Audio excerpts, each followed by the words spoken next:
بسم الله الرحمن الرحيم والصلاة والسلام على مولانا رسول الله وآله وصحبه.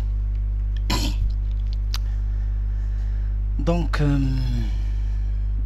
la suite des vidéos de la mécanique Lagrange, de la mécanique analytique. J'ai essayé dans ces vidéos-là de faire un résumé, très résumé du cours. Donc, je commence par les premiers chapitres, parce que j'ai divisé les chapitres en deux. Une partie que j'ai notée, que j'appelle mécanique lagrangienne, une deuxième partie que j'appelle la mécanique hamiltonienne. La partie de la mécanique lagrangienne contient le premier et le deuxième chapitre, c'est-à-dire on va établir le formalisme de Lagrange tout simplement, puis dans le premier chapitre, puis dans le deuxième chapitre, nous allons aborder le théorème de Lagrange et les multiplicateurs. Et l'ensemble de ces parties-là, l'ensemble de ces chapitres, constitue ce que l'on appelle la partie de la mécanique lagrangienne. Alors, la mécanique lagrangienne, il commence donc des principes fondamentaux, c'est-à-dire, on va commencer par la notion de repère. Donc, vous avez le mouvement d'un système est repéré dans un certain repère que je note ici R0. Le système est noté sigma. Ça peut être un solide ou plusieurs solides ou un point matériel, ainsi de suite. Si c'est un solide, donc je note G son centre de masse, et le repère RG c'est le repère barycentrique, qui est par définition un repère animé d'un mouvement de translation par rapport à R0. Bien. Donc la première des choses à connaître pour aborder la mécanique de Lagrange, c'est de savoir calculer l'énergie cinétique d'un système. Alors, l'énergie cinétique d'un système, par définition, c'est la somme des énergies cinétiques des différents constituants de ce système. Ici donc, dans le cas d'un système à distribution continue, donc c'est l'intégrale de 1 demi de mv0 au carré de m d de m. d de m c'est la masse du point autour du point m. 1 demi de mv0 au carré c'est l'énergie cinétique d'un point matériel. Et comme l'énergie cinétique est une grandeur extensive, donc on doit faire la somme sur tous les différentes parties de notre système, des énergies cinétiques de toutes les différentes parties de notre système. Donc voilà pour la définition, elle est claire. C'est 1 demi de mv carré pour un point matériel, et c'est l'intégrale ou la sommation sur tous des différentes énergies cinétiques 1 demi de mv carré pour tous les autres points de notre système. Alors il y a, on doit savoir utiliser le deuxième théorème de Koenig, qui est donc un théorème qui permet de simplifier les calculs pour obtenir l'énergie cinétique d'un système. Alors le deuxième théorème de cinétique, le deuxième théorème de Koenig pour le calcul de l'énergie cinétique, il stipule la chose suivante: l'énergie cinétique d'un système dans un certain repère R0 est égale à l'énergie cinétique du système dans un certain référentiel du référentiel barycentrique plus 1 demi de mv0 au carré de G. Ça c'est l'énergie cinétique donc de translation, et là c'est l'énergie cinétique de rotation. Alors avec un peu de calcul, on arrive à montrer que cette énergie, cette formulation est équivalente à celle-ci pour un solide par exemple de sigma. Son énergie cinétique dans R0 est égale à 1 demi de oméga, c'est-à-dire le vecteur rotation du système par rapport à RG, c'est-à-dire par rapport à R0 aussi, fois la matrice d'inertie en G du système, fois le vecteur rotation. Donc cette écriture-là, on commence tout d'abord par effectuer le produit de la matrice d'inertie par oméga, puis on effectue le produit scalaire avec oméga. Alors cette écriture donc c'est l'énergie cinétique de rotation de mon système plus 1 demi de mv0 au carré de g, c'est-à-dire de translation de mon solide. Alors il est possible, si le système possède un point fixe dans le référentiel, d'utiliser directement la matrice d'inertie au point fixe et d'éliminer cette partie de rotation. Bien. Comme on va le voir pour la toupie par exemple.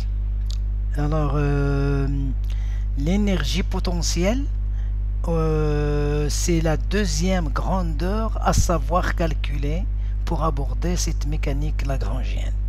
L'énergie potentielle qui nous intéresse nous, c'est deux types d'énergie potentielle, l'énergie potentielle de pesanteur et l'énergie potentielle élastique. Dans le cas de l'énergie potentielle de pesanteur, je sais que la force c'est le poids qui est égal à mg, et l'énergie potentielle donc est égale à mgz plus constante, dans le cas où OZ est un axe orienté vers le haut. Dans le cas où l'axe est orienté vers le bas, l'énergie potentielle est égale à moins mgz. Ici bien sûr on parle de l'axe OZ. Il est possible de trouver par exemple dans des exercices de mettre l'axe Y ou bien l'axe X comme étant l'axe vertical, et on doit adapter notre relation à la nouvelle situation. Mais bien. Bon, ça c'est l'énergie potentielle de pesanteur. Pour l'énergie potentielle élastique, nous restons uniquement dans le ressort. Alors le ressort, c'est le modèle élémentaire du mouvement élastique. Alors l'énergie potentielle est égale à 1 demi de la K delta L au carré, où delta L c'est la position moins la position d'équilibre de l'objet. Alors V est égal à 1 demi de K delta L au carré. L'allongement du ressort dû au mouvement, c'est delta L. Donc c'est par rapport, l'allongement par rapport à une position d'équilibre. Bien sûr, si le ressort est horizontal, on doit utiliser la longueur initiale du ressort. Voilà donc pour l'énergie potentielle. Alors ces deux grandeurs donc permettent d'aborder la suite de notre cours. Maintenant donc la troisième grandeur intéressante, c'est la puissance. La puissance d'une force, par définition, c'est le produit scalaire de la force fois la vitesse. Ici on a par exemple une distribution de force continue. Alors la puissance s'écrit sous cette forme-là. Dans le cas d'une distribution discontinue, c'est la somme des puissances des forces appliquées aux différents points MI. Donc c'est soit l'intégrale de f de m fois scalaire V0, soit la sommation de FI fois V0 de MI, et on obtient donc la puissance totale. Bien. Une chose importante en mécanique lagrangienne, c'est que au lieu de travailler avec des coordonnées cartésiennes, cylindriques, ainsi de suite. Alors la mécanique lagrangienne permet d'étendre le nombre de coordonnées à d'autres coordonnées différentes des coordonnées cartésiennes par exemple. Alors on appelle les coordonnées d'un point, on les appelle des coordonnées généralisées. Soit un système par exemple qui peut être décrit par des variables Q1, Q2, Qn. Si le système peut être décrit par ces coordonnées Q1, Q2, Qn, c'est-à-dire, et le temps bien sûr, c'est-à-dire à tout instant, la position et la vitesse sont connues à partir de la connaissance de ces coordonnées et éventuellement du temps. Alors, dans ces conditions-là, les QI sont appelés des coordonnées généralisées et les dérivés des QI par rapport au temps, c'est des vitesses généralisées. Donc, tout simplement, les coordonnées Q1, Q2, Qn, ce sont les coordonnées qui permettent donc de définir la position et la vitesse du point, la position et la vitesse du système, et que ces coordonnées, on les appelle les coordonnées généralisées, et leur dérivée, c'est les vitesses généralisées. Coordonnées généralisées et vitesses généralisées.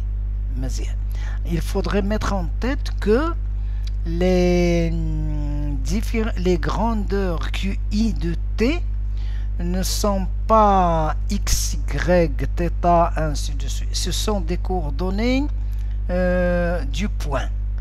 Alors, leur nature peut être n'importe. Ils peuvent être mélangés aussi. C'est-à-dire que le QI a une nature bien précise. Alors, il est possible donc d'exprimer les constantes du mouvement par une relation entre les coordonnées généralisées et leur vitesse généralisée, éventuellement le temps. On appelle ces constantes-là des intégrales premières, comme ce que nous avons fait en mécanique 1 et en mécanique 2.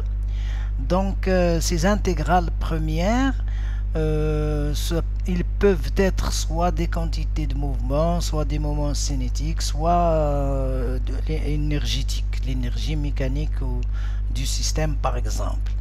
Dans le cas de l'énergie mécanique, nous savons que tout système conservatif, c'est-à-dire pour lequel toutes les forces qui travaillent dérivent d'une énergie potentielle, nous avons la dérivée de l'énergie cinétique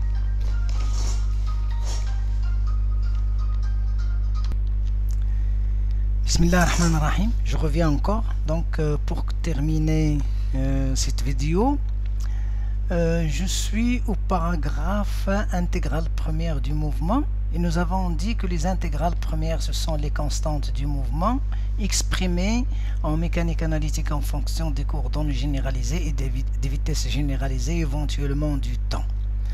Alors ils peuvent être de nature quantité de mouvement, moment cinétique, énergie mécanique.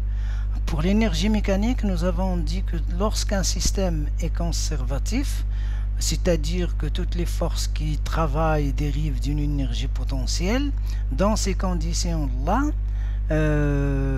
vous avez donc l'énergie mécanique qui est une constante et c'est une intégrale première du mouvement. Bien. Donc je vous remercie. Wassalamu alaikum.